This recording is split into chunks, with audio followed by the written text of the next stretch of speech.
Live TV, सच सबसे आगे।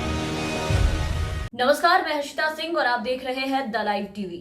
बिहार में एक बार फिर नई नवेली सरकार बनी है और मुख्यमंत्री एक बार फिर से नीतीश कुमार बने हैं और इसी के साथ नई सरकार के सत्ता में आते के साथ ही 24 घंटे के अंदर उनके माथे पर और उनके तमाम सुशासन के दावों पर एक बड़ा कलंक लगा है। कल नीतीश कुमार ने सीएम पद की शपथ ली और 24 घंटे के अंदर ही राज्य में चुनावी शोर के बीच दबे एक पीड़िता के दर्द और सुशासन बाबू के राज्य की सुशासन की जो भद है वो पिटती दिखी। बिहार के वैशाली जिले में 20 साल की मुस्लिम युवती गुलनाज को उसके गांव के कुछ लोगों ने जिंदा जला दिया।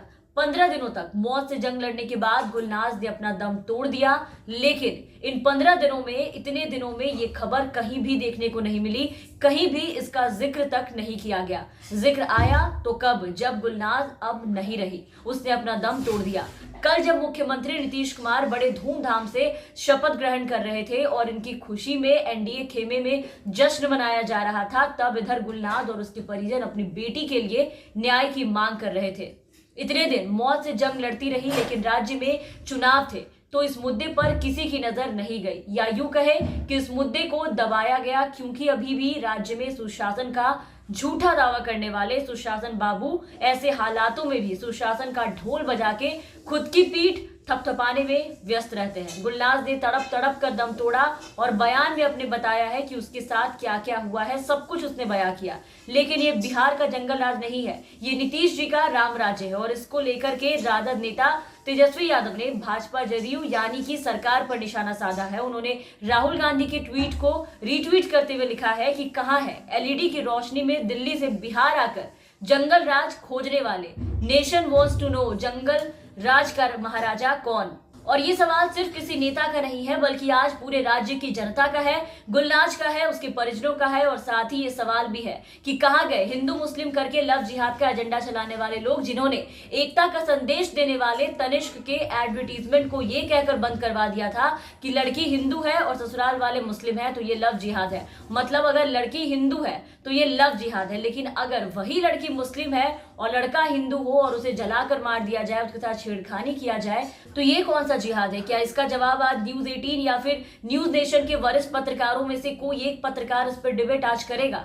क्या कोई आज जवाब मांगेगा कि शालिनी यादव ने जब अपनी मर्जी से धर्म परिवर्तन कर शादी की तो इस पे कट्टरपंथी कह के डिबेट कराया गया था, इसे लव जिहाद का नाम दिया गया था। लेकिन आज जब एक मुस्लिम लड़की को सिर्फ इसलिए जला दिया गया क्योंकि उसने हिंदू लड़के से शादी से इनकार किया था, तो क्या आज गुलनाज के लिए लव जिहाद का किस्सा आज एक बार फिर से शुरू होगा? लेकिन ऐसे घटनाओं पर धर्म को हम भी नहीं लाना चाहते थे, लेकिन आज जो लोगों की जो स्थिति हो गई है, जो मानसिकता हो गई है और सरकार का जो रवैया हो गया है, उसको देखकर मजबूरन लोगों को सच्चाई से और सरकार को रूबरू करवाना पड़ता है इन लोगों को, क्योंकि अभी इनकी आंखों पर पट्टी बंधी है, इन्हें कुछ भी दिखाई नहीं दे रहा, इन्हें जंगल राज नहीं दिख रहा। आपको बता दें कि इससे पहले तेजस्वी के पहले राहुल गांधी ने लिखा था, ट्वीट किया था कि किसका अपराध ज्यादा खतरनाक है, जिसने ये अमानवीय कर्म किया या जिसने चुनावी फायदे के लिए इसे छुपाया ताकि इस कुशासन पर अपने झूठे सुशासन की नींव रख सके।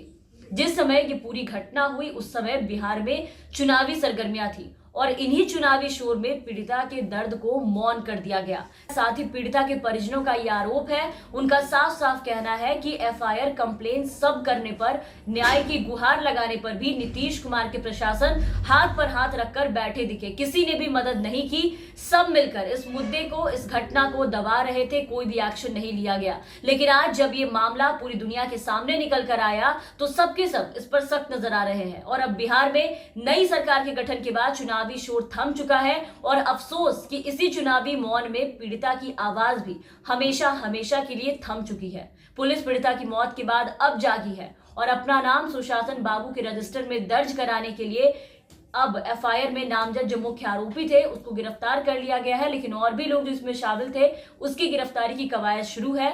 लेकिन बार बार वो लड़की के साथ छेड़खानी की बात और सूचना जो थी वो इन्हें पहले ही दे दी गई थी और मुकदमा भी दर्ज हो गया था, लेकिन तब इसके बाद भी कोई कार्रवाई उस वक्त नहीं की गई थी। लेकिन इन सब के बाद अब जंगल राज की कहानी सुनाने वाले एक एक जंगल के सभी राजा अब सामने नहीं आएंगे, सब के सब गायब है, सब मौन है।